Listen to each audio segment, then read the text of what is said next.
அன்பானவர்களே, அன்பு வணக்கங்கள். நம்மை நாமே தரம் தாழ்த்திக் கொள்வது என்பது ஒரு விதமான மனநோய்தான். என்னால முடியாது, என்னால எதுவும் செய்ய முடியாது, செய்யற அளவுக்கு நான் ஒரு அறிவாளி அல்ல, நான் ஒரு பலசாலி அல்ல, நான் ஒரு தைரியமானவன் இல்லை. அவங்க நல்லா படிச்சிருக்காங்கன்னா எனக்கு படிக்கிறதுக்கு உண்டான அறிவு இல்லை. அவங்க நல்லா வசதியா இருக்கிறாங்கன்னா அவங்கள மாதிரி என்னால உழைக்க முடியாது. இப்படி பல்வேறு விஷயங்களை ஒப்பிட்டு பார்த்து என்னால் முடியாது, எனக்கு அந்த அளவுக்கு அறிவு கிடையாது, பலம் கிடையாது என்று சொல்கிறார்கள் பார். அவர்கள் தன்னைத்தானே தரம் தாழ்த்திக் கொள்கின்ற வேலைகளிலே தொடர்ந்து ஈடுபடுவதால் அவர்களால் எதிலையும் முன்னுக்கு வர முடியாமல் போய்விடுகிறது. நம்ம மனசுல எதை பதிவு செய்யறோம், அதை தொடர்ந்து பதிவு செய்யும் போது நம்முடைய ஆழ்மனமானது அதையே நிறைவேற்றி தருகிறது. இது மனோவியலில் நிரூபிக்கப்பட்ட உண்மை. என்னால் முடியும், என்னால் சாதிக்க முடியும், என்னால் படிக்க முடியும், என்னால் சம்பாதிக்க முடியும், என்னால் வெற்றி பெற முடியும், இப்படி ஒரு பாசிட்டிவான எண்ணங்களையே நாம் மனதிலே அடிக்கடி நினைத்து கொண்டிருந்தால் அது ஆழ் மனதிலே போய் அந்த எண்ணங்கள் பதிவாகிறது. அந்த எண்ணங்களை ஆழ்மனமானது பிரபஞ்ச மனத்திற்கு அனுப்புகிறது.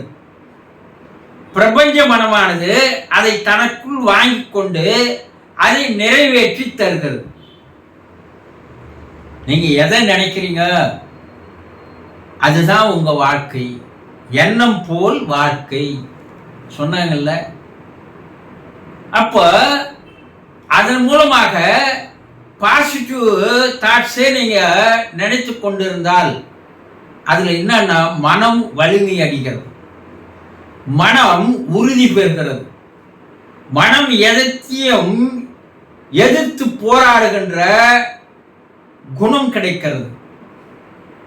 ஆனா ஒரு சிலர் என்ன நினைக்கிறாங்க, என்னால முடியாது, எனக்கு அந்த அளவுக்கு அறிவு கிடையாது, அந்த அளவுக்கு என்னால சிந்திக்க முடியாது, என்னால வெற்றி பெற முடியாது, இப்படி எல்லாத்திலையும் நெகட்டிவ் தாட்ஸே அவர்கள் நினைத்து வந்தால் அததான் ஆழ்மனம் பிரபஞ்ச மனத்திற்கு அனுப்பி அவர்களை மேலும் மேலும் என்ன பண்ணுதுன்னா, முடியாது, சாதிக்க முடியாது, வெற்றி பெற முடியாது, படிக்க முடியாது, பணக்காரனாக முடியாது, வாழ்க்கையில முன்னுக்கு வர முடியாது, முடியாது முடியாது முடியாது முடியாமலேயே போய்விடுவதற்கு காரணம் அவர்களே தான். முயற்சி செய்தால் முடியாதது எதுவுமே இல்லை சொல்றாங்கல்ல. அப்போ முயற்சி என்பது அவர்களிடம் இல்லை. அது ஒரு விதமான தன்னைத்தானே தரம் தாழ்த்திக் கொள்வது ஒரு விதமான மனநோய்களில் ஒன்று என்று மனவியல் மருத்துவர்கள் கூறுகிறார்கள். அதுவும் ஒரு மனநோய் தான். அப்படி அவன் நினைக்க நினைக்க அவன் என்ன ஆகிறான்னா, அவனுடைய மூளையானது வேலை செய்வதை படிப்படியாக குறைத்து கொள்கிறது, சிந்தனா சக்தி குறைந்து விடுகிறது, மன வலிமை குறைந்து விடுகிறது, மன உறுதி குறைந்து விடுகிறது. அப்ப அவனால எதையுமே செய்ய முடியாது. இறைவன் எல்லோருக்குமே ஒரு விதமான திறமையை வைத்துதான் படைத்திருக்கிறான். அதை அவங்க முதல்ல புரிஞ்சுக்கிறது இல்லை.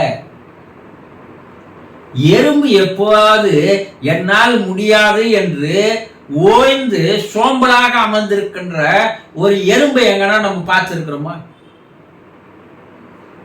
எறும்பினுடைய ஒரு திறமை, ஒரு டேலண்ட் என்னன்னா, எப்போதும் சுறுசுறுப்பாக இயங்கிக் கொண்டே இருப்பதுதான் எறும்பினுடைய வேலை.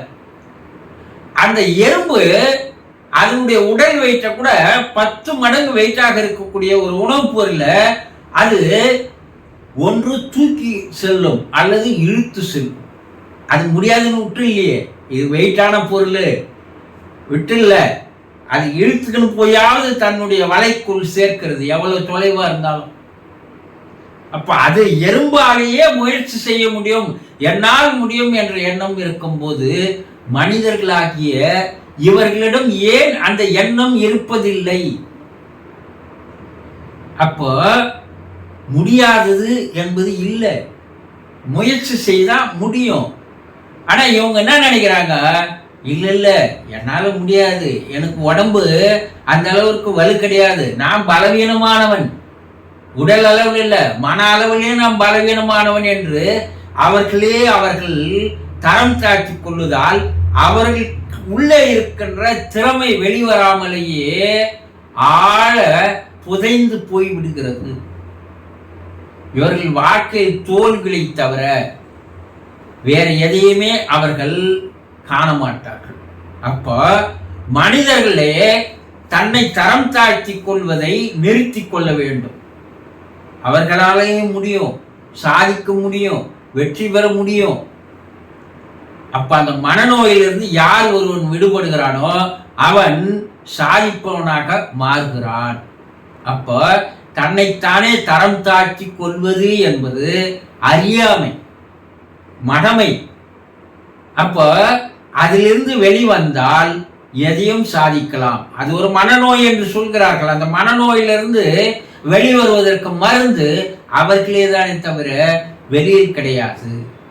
புரிந்து கொண்டீர்களா? சந்தோஷம்.